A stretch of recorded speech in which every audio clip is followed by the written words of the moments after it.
Welcome in, Web Warriors. Spider Miller here. Today we are looking at the Brute Pro, a mag in-grip fed pistol. That's pretty much all there is, so let's get into it.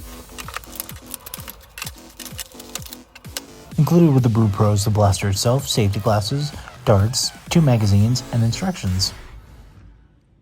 Going over the blaster in a little bit more detail, up front we have this weird kind of protruding thing that can hold your included SCAR barrel, but an issue with this is the SCAR barrel isn't in there all the way, and that is a terrible design. So the SCAR barrel is actually a little bit thinner than the normal ones, but the worker and the dart zone ones can work in here just fine, so you got that going for it. Up top and below we do have the dart zone kind of pick rail.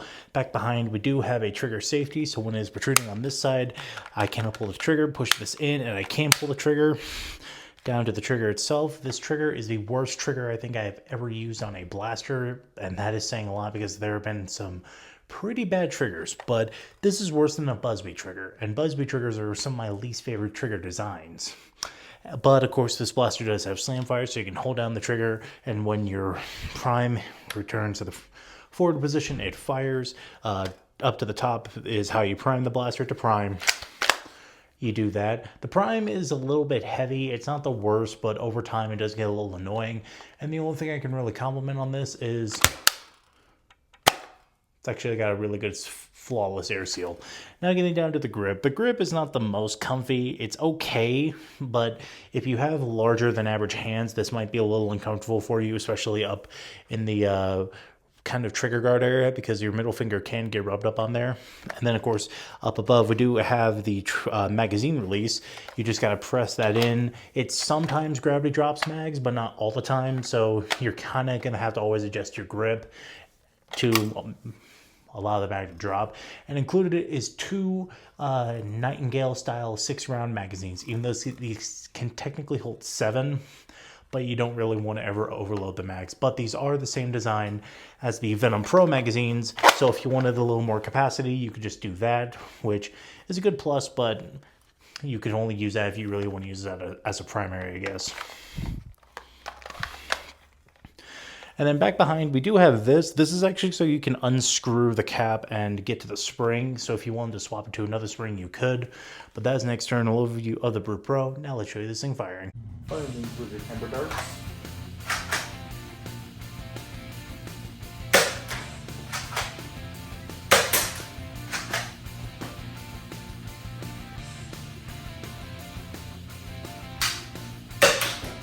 Trigger issues.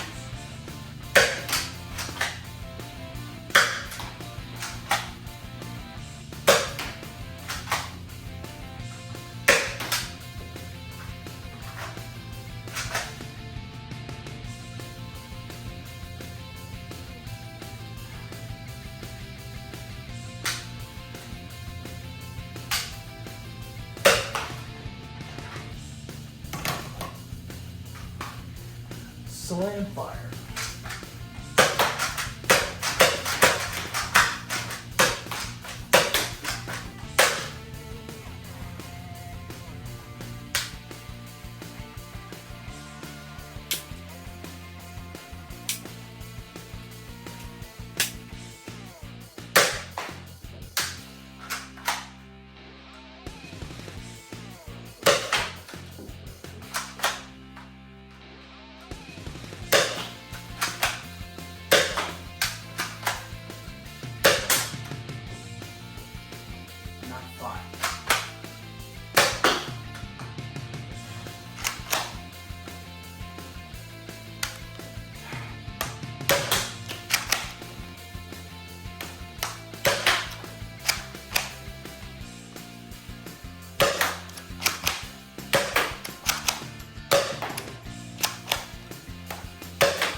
Hate this thing.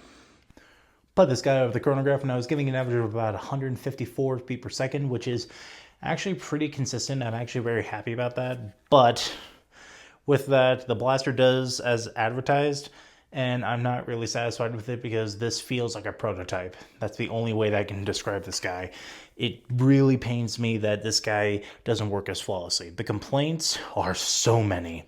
One, the main is the trigger. The trigger I have had so many issues with. It is actually painful to fire it repeatedly because you have to put so much force into it. And then I have occasional trigger issues to where this stays back and then it won't actually fire. So I have to fidget with my fingers sometimes. The top slide is okay, but over time it does get annoying. And I'm pretty sure you can hear that. Let's see if the mic can pick it up. It's kind of bad. Also, I don't know if you could see this, but look at this right here. It's scraping the paint. That's how rough this thing is.